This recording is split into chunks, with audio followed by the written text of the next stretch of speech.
আউযুবিল্লাহি মিনাশ শাইতানির রাজিম বিসমিল্লাহির রহমানির রহিম। আজ জুন মাসের ৫ তারিখ ২০২৪ সাল। দিনটি বড় গুরুত্বপূর্ণ। যদি আমরা আমাদের পার্শ্ববর্তী বড় রাষ্ট্র, শক্তিশালী রাষ্ট্র, আগ্রাসী রাষ্ট্র, ভয়াবহ রাষ্ট্র হিন্দুস্তানের যে লোকসভার নির্বাচন হয়ে গেল তার প্রেক্ষাপটে দেখা যাচ্ছে যে এককভাবে কেউই সংখ্যাগরিষ্ঠতা পায়নি।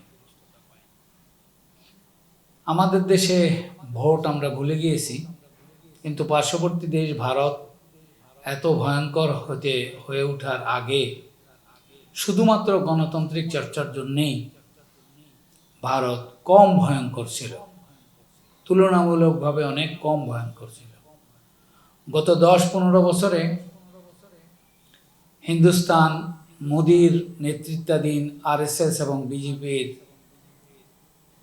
হিংস্রতার কারণে সমগ্র বিশ্বে শুধু বাঙালি জাতি নয়, ভারতবাসীকেই নানাভাবে উপহাসের পাত্র করেছে, নিন্দনীয় করে তুলেছে, ভারতবাসীদেরকে অসভ্য জাতিতে পরিচিত করেছে। অথচ এই দক্ষিণ এশিয়া, এই ভারতবর্ষ একসময় আদি সভ্যতার কেন্দ্রবিন্দু ছিল।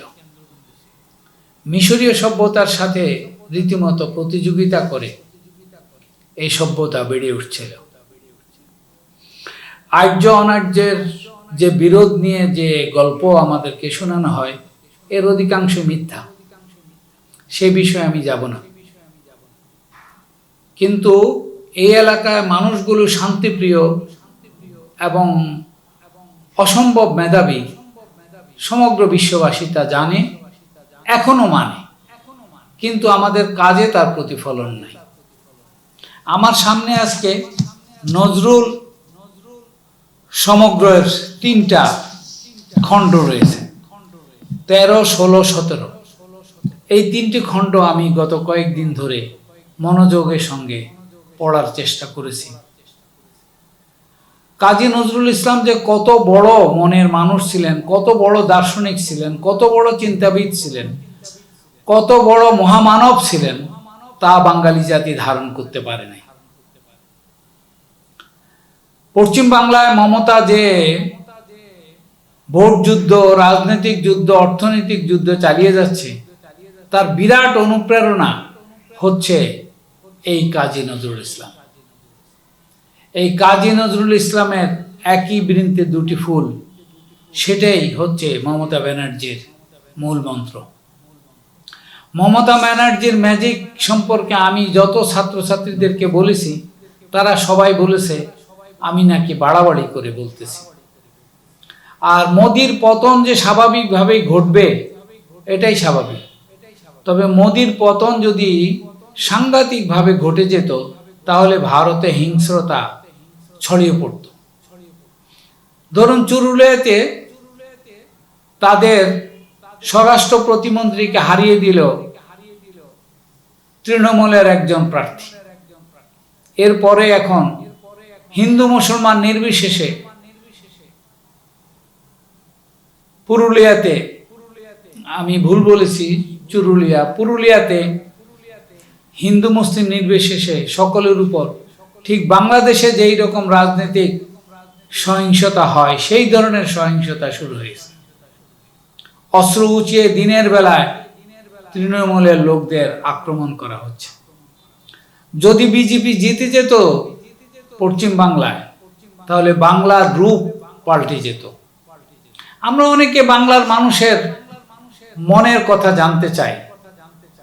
আহমেদ ছফা লিখেছেন মুসলমানের মনের কথা, কিন্তু তিনি যখন মুসলমানের মনের কথা লিখেন, তিনি অনেক অনভিজ্ঞ মানুষ ছিলেন এবং মুসলমানদের বিরুদ্ধে তার একরকম বিদ্বেষ ছিল। বিদ্বেষ এই অর্থে নয় যে তিনি মুসলমানের খারাপ চাইতেন, মুসলমানদের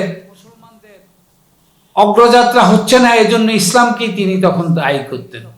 কিন্তু মৃত্যুর আগে বেশ কিছু বছর ধরে তিনি তার সেই তত্ত্বকে নিজেই অস্বীকার করেছেন। এই বাংলায় আসলে কি ঘটতে পারত আর কি ঘটেছে এটা জানতে হলে আমাদেরকে দুর্ভিক্ষের ইতিহাসগুলো জানতে হবে। আর এই দুর্ভিক্ষের ইতিহাসগুলো সবচেয়ে ভালো জানেন নোবেল বিজয়ী অমর্ত্য সেন। তার চর্চাও আমাদের এখানে নেই। যে জাতি নজরুলের মতো মানুষকে ধারণ করতে পারে না, তারা কিভাবে ইসলামকে ধারণ করবে? তারা কিভাবে অমর্ত্য সেনের উপর পড়াশোনা করবে? বা তারা কিভাবে নেতাজিরকে মূল্যায়ন করবে? বাংলাকে মূল্যায়ন করতে হলে হিন্দু মুসলিম নির্বিশেষে সকলের মূল্যায়ন, সঠিক মূল্যায়ন প্রয়োজন। যে যতখানি অবদান রেখেছে তাকে সেইভাবে মূল্যায়ন করতে হবে এবং আরো অবদান রাখার রাস্তা খুলে দিতে হবে। আজ শিক্ষা ব্যবস্থার যে অবস্থা আমাদের, আজকে অর্থনৈতিক যে অবস্থা আমাদের, অসংখ্য শিশু পড়াশোনা করতে পারতেছে না। আর যারা পড়াশোনা করতেছে তাদেরকে শুধুমাত্র মুখস্থ বিদ্যার উপর নির্ভর করানো হচ্ছে। এটা একটি জাতির জন্য, বিশেষ করে বাঙালি জাতির জন্য বিরাট বেদনাদায়ক এবং অত্যন্ত দুঃখের ইতিহাস। কিন্তু আশার কথা হচ্ছে নতুন প্রজন্মের ছেলেপেলেরা, নতুন প্রজন্মের ছাত্রছাত্রীরা কথা বলে এখন কিভাবে বাংলার মানুষের সম্মান পুনরুদ্ধার করা যায়। যেমন গত কয়েকদিন ধরে কয়েকজন ছাত্র আমাকে বলতেছিল যে আমরা কেন বেঙ্গল সুপ্রিমেসি নামে আন্দোলন করি না। বেঙ্গল সুপ্রিমেসি নামে সাংস্কৃতিক আন্দোলন, রাজনৈতিক আন্দোলন এবং বিভিন্ন ধরনের আন্দোলন আমরা সূচনা করি না কেন? কারণ পৃথিবীতে আসলে যে কয়টা বড় জাতি আছে তার মধ্যে বাঙালি জাতি অন্যতম। বলতে গেলে একমাত্র চীনাদের যে বড় অংশ দিয়ে যে জাতিটা গঠিত, সেই জাতির পরে সংখ্যার দিক থেকে বাঙালি জাতি দ্বিতীয় স্থানে। জার্মানদের চাইতে আমরা অনেক বড় জাতি, ইংরেজদের চাইতে আমরা অনেক বড় জাতি। সেই ইংরেজরা আমাদেরকে শাসন করে গেছে, আমাদের বিবেক নষ্ট করে দিয়ে গেছে, আমাদেরকে দুর্নীতিপরায়ণ করেছে। আর সেটারই পথ ধরে ভারতে মোদিরা আর বাংলাদেশে মোদিপন্থীরা মূলত এই ভূমিগুলিকে একটা নৈরাজ্যজনক পরিস্থিতিতে নিয়ে আসছে। এক কথায় তগলুকি কারখানা ঘটতেছে এখানে। কি সংবিধান পরিবর্তন, কি রাষ্ট্র নেতা নির্বাচন, কি মন্ত্রী নির্বাচন, আবার পরবর্তীতে বলা হচ্ছে যে পুলিশ প্রধান অন্যায় করলে আমরা কি করব। আরে সামরিক প্রধান অন্যায় করলে আমরা কি করব? তাহলে সরকার কোথায়, রাষ্ট্র কোথায়? তাহলে রাষ্ট্র এবং সরকারের সংজ্ঞা আমরা পাল্টে ফেলেছি। সরকারের সমালোচনা করলে রাষ্ট্রদ্রোহী বলা হচ্ছে আমাকে। এ কেমন কথা? সরকারের সমালোচনা করলেই তো একটা দেশের ভবিষ্যৎ থাকবে, আর তা না হলে তো দেশের কোনো ভবিষ্যৎ নেই। এবং এই কারণে ইসলামে বলাই হয়েছে, যখন একটা কুচক্রী মহল ক্ষমতায় আসবে, যখন এমন কোন গোষ্ঠী অন্যায় করতে থাকবে, তখন তাদেরকে শুধরানোর জন্য তাদেরকে সামনে সামনে গিয়ে বলতে হবে আপনি এগুলি ভুল করতেছেন।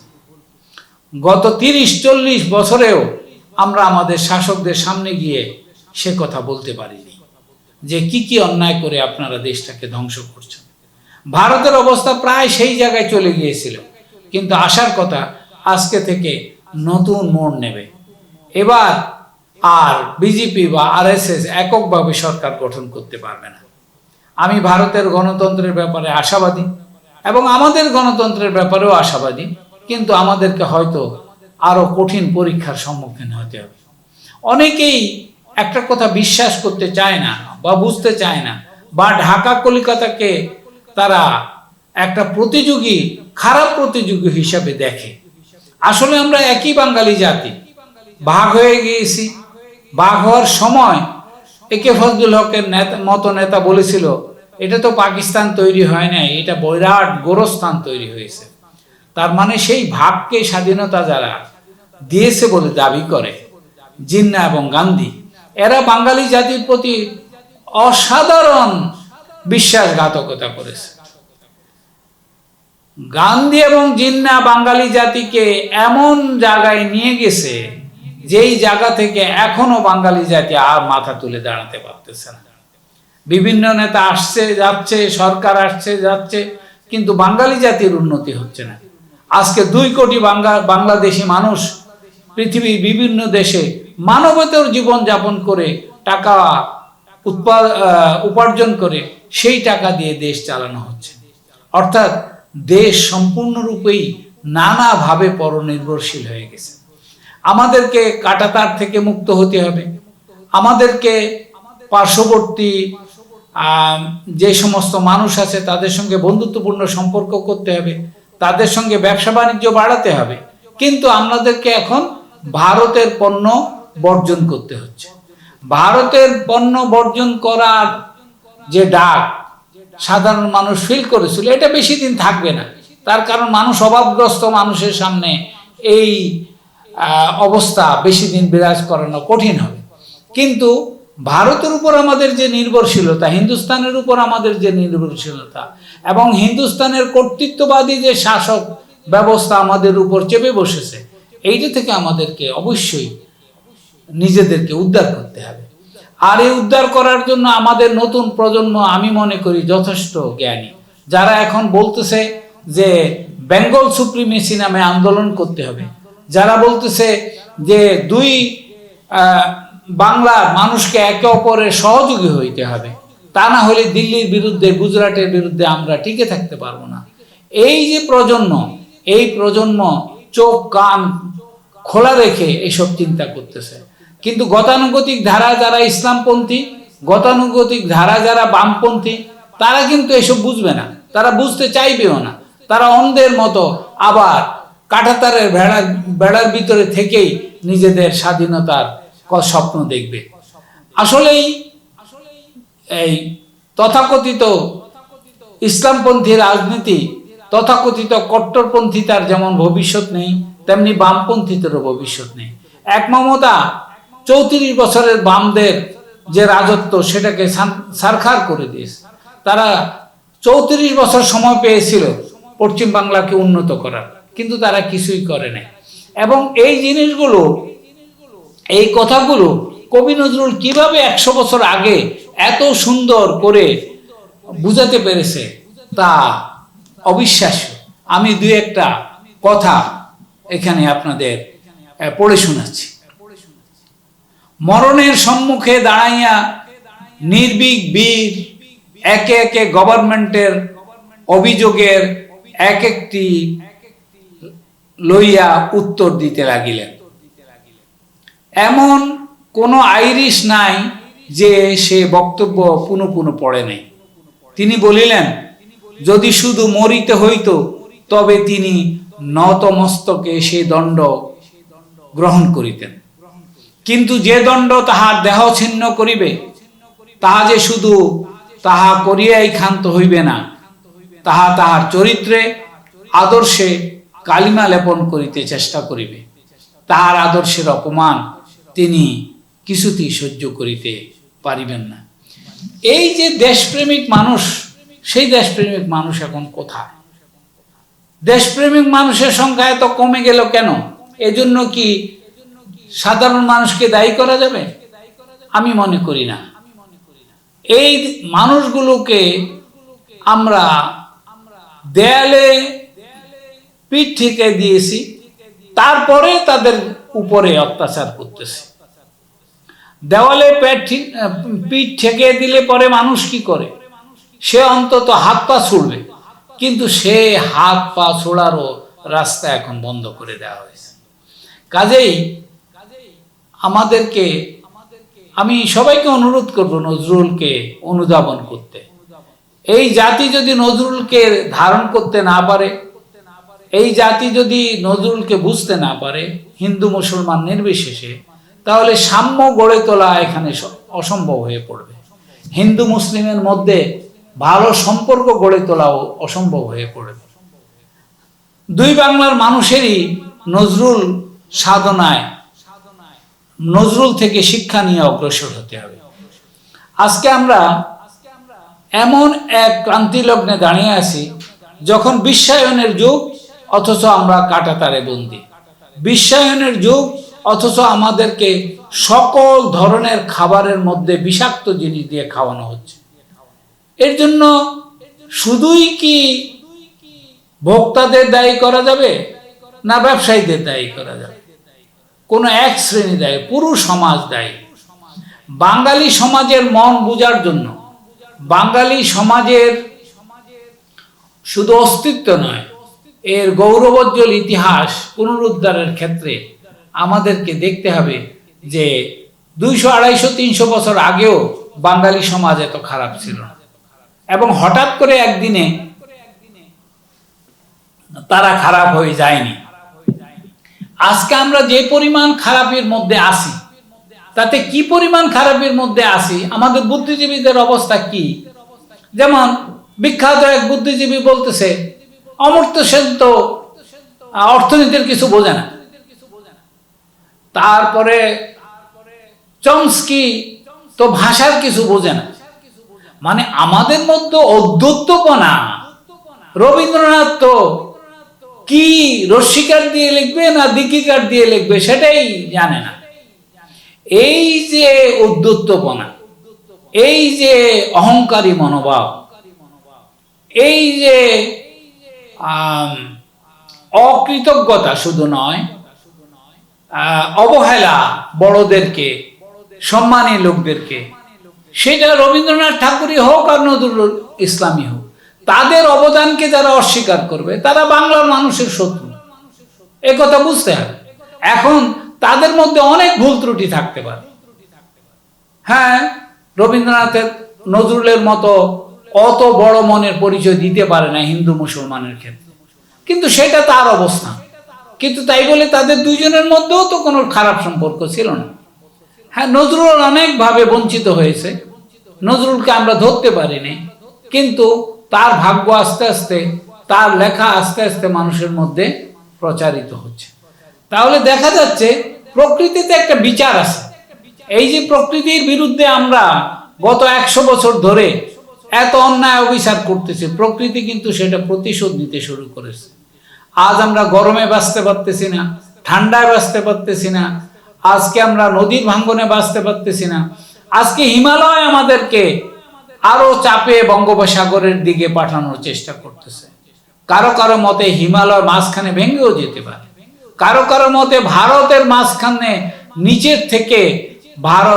নিচের থেকে ভূমিকম্পের কারণে ভারত ভাগ হয়ে যেতে পারে, বাংলাদেশের কোনো শহর সমূলে ধ্বংস হয়ে যেতে পারে। এই যে প্রকৃতি আমাদেরকে এই সমস্ত হুঁশিয়ারি বার্তা পাঠাচ্ছে, আমাদেরকে ঘূর্ণিঝড় দিয়ে, ভূমিকম্প দিয়ে, জলোচ্ছ্বাস দিয়ে নানাভাবে আমাদেরকে সতর্ক করতেছে। আমরা যদি এই সতর্কতা না মানি, আমার দেশ মানে কি? দেশ মানে শুধু মানুষ নয়, দেশ মানে শুধু ভূখণ্ড নয়, দেশ মানে মানুষের চেতনা। এই চেতনাটাকে পর্যন্ত নষ্ট করে দেওয়া হয়েছে। এই চেতনাটাকে মিথ্যা আবরণে, রাজনৈতিক আবরণে ভরে দেওয়া হয়েছে। মানুষের চেতনাটা হচ্ছে মানুষ এক ও অভিন্ন, এক আল্লাহর সৃষ্টি। মানুষ এক আল্লাহ থেকে এসছে এবং তাদের মধ্যে সামগ্রিকভাবে কোনো পার্থক্য নাই। তারা একে অপরের বন্ধু, তারা একে অপরের আত্মীয়, তারা একে অপরের আত্মার কাছাকাছি। এই যে চেতনা, সেই চেতনাটা নষ্ট করে দিয়ে চেতনার নামে দেশে বিভাজন সৃষ্টি করা হয়েছে, দেশকে ধ্বংসের দিকে ঠেলে দেওয়া হচ্ছে। এইসবের বিরুদ্ধে আমরা রুখে দাঁড়ালে সে আন্দোলনের নাম কি বেঙ্গল সুপিরিয়রিটি হবে, না বেঙ্গল রাইজিং হবে, না বেঙ্গল কম্প্রিহেন্সিভ প্রসপারিটি হবে, সেইটা বোধহয় বড় বিষয় না। তবে বেঙ্গলকে কেন্দ্র করে, কারণ এটা হচ্ছে পৃথিবীর সবচেয়ে বড় ডেল্টা,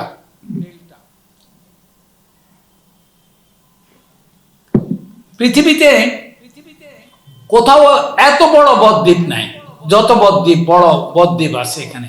আবার এই বদ্বীপের পাশে হিমালয় পাহাড়, আবার এই বদ্বীপের আরেক পাশে বঙ্গোপসাগর, ভারত সাগর, তারপরে আরব সাগর। কাজে আমরা একটা শুধু ভৌগোলিকভাবেই নয়, মানসিকভাবেও এবং একটা অসাধারণ জাতি, এবং এই অসাধারণ জাতির প্রতি যে অবহেলা, নির্যাতন, যে আমাদেরকে এত ছোট করে ফেলা হয়েছে, পৃথিবীর কোনো দেশে গেলে আমরা মাথা উঁচু করে বলতে পারি না আমি বাংলাদেশি পাসপোর্টধারী। কারণ বাংলাদেশি পাসপোর্ট নকল হয়, এবং সেই নকল করে কে? নকল করে পুলিশ প্রধানরা। নকল করে কে? নকল করে এমন সব ক্ষমতাবান ব্যক্তিরা যারা নিজেদের অপকর্ম ঢাকার জন্য নানা ধরনের পাসপোর্ট নিয়ে ঘুরে বেড়ায়, যার ফলে আমরাও সন্দেহের কবলে পড়ি। এটা পাসপোর্ট একটা উদাহরণ মাত্র, আমাদের টাকা একটা উদাহরণ মাত্র। এই যে এখন টাকার অবমূল্যায়ন যেভাবে ঘটতেছে, এই দেশে তো মানুষ না খেয়ে মারা যাবে, এই দেশের মানুষ তো অনেক কষ্টের মধ্যে পড়ে যাবে। এইভাবে এত দাম দিয়ে মানুষ কিভাবে জিনিসপত্র কিনবে? তার আয় কত আর তার খরচ কত? আর সকলেরই তো সংসার আছে। সংসার নিজের না থাকলেও নিজের বাপের সংসার আছে, ভাইয়ের সংসার আছে, প্রতিবেশীর সংসার আছে, তার যে কর্মক্ষেত্র আছে সেখানে তাদের সংসার আছে। তো এই মানুষগুলো একে অপরের প্রতি সহানুভূতিশীল হইতে হইলে তার সক্ষমতা লাগবে, তার স্কিল লাগবে, তাকে সত্যবাদী হইতে হবে, তাকে সুন্দরের চর্চা করতে হবে, তাকে শান্তির চর্চা করতে হবে, তাকে কৃতজ্ঞতার চর্চা করতে হবে, তাকে আল্লাহমুখী, ঈশ্বরমুখী, যেই মুখী হতে হয়, একটা বড় অলৌকিক শক্তির আবহাওয়াতে মানুষ হতে হবে। তবেই আমরা আমাদের মুক্তির কল্পনা করতে পারবো। আজকের মতো এখানেই শেষ করলাম। আমরা আবার কোনো এক সময় আপনাদের সাথে মিলিত হব। আসসালামু আলাইকুম রহমতুল্লাহ।